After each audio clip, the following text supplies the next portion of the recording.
I've served in many leadership capacities my whole life. I'm the first of 3 brothers. I led in different ways in my schools. I'm an Eagle Scout, and I've served through a variety of jobs. Here's me with my brother Scott, one of my very earliest attempts at leadership.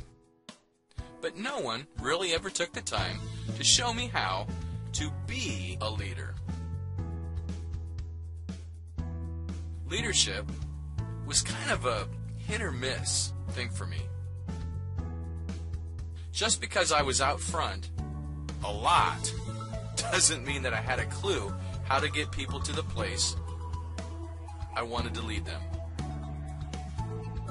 Here are some examples of some of my leadership highs and lows. I graduated from high school with honors and started getting pressure to choose a college. Problem was, I had no clue who I was, what I was good at, or what I wanted to do for the rest of my life.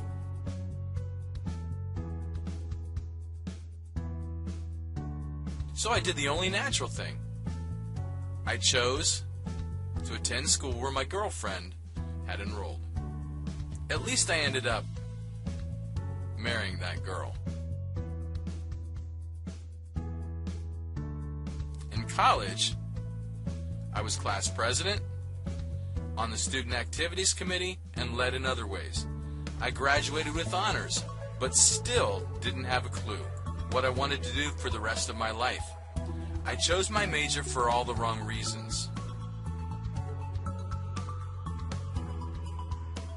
Fortunately, it all worked out okay. But it gives you some insight into how reactive I could be. Not exactly a great display of leadership.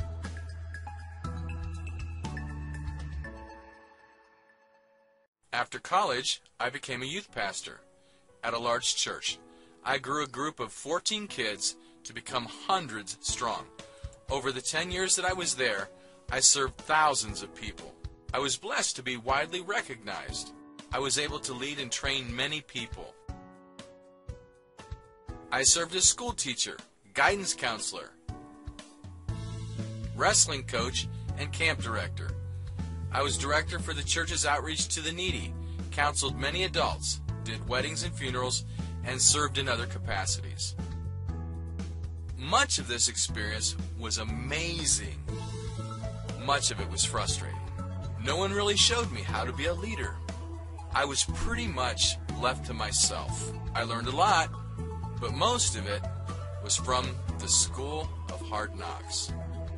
Then, I founded and ran a nonprofit ministry. For the next 10 years, this organization gathered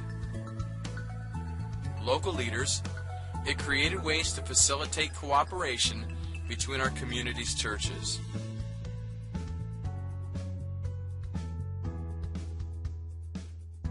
Some great things happened. I learned a lot. Mostly the hard way. My effort there did not ultimately succeed, but the heart of that work lives on in many of my current projects. During that same period of time, I got a part-time position at another large church as the director of ministries to single adults. This was a wonderful place. The people were great, the times were good, and there was a measure of success. But the position was not a great fit. After a few years, I left with their blessing to pioneer a new church plant, which I still oversee today.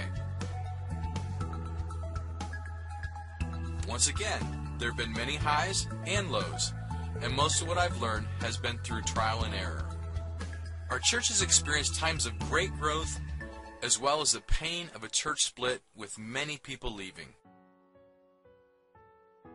All of this made me a stronger leader. My experiences created a passion to guide people through a process of finding their unique place in life. I kept working to define and perfect this process. Eventually, I began working with large and small businesses to develop leaders and potential leaders. I began to get invitations to coach and train people nationally and internationally. I fine-tuned my skills and perfected my process. Each one of my experiences with leadership was formative for me. When I stand back and look at my life, I can see that the things that frustrated me the most grew into a passion that really began to define me in a wonderful way. It's because of this passion that I'm connecting with you today. In the next video, I want to tell you how it all began to click for me and the impact that I believe this can have on your life.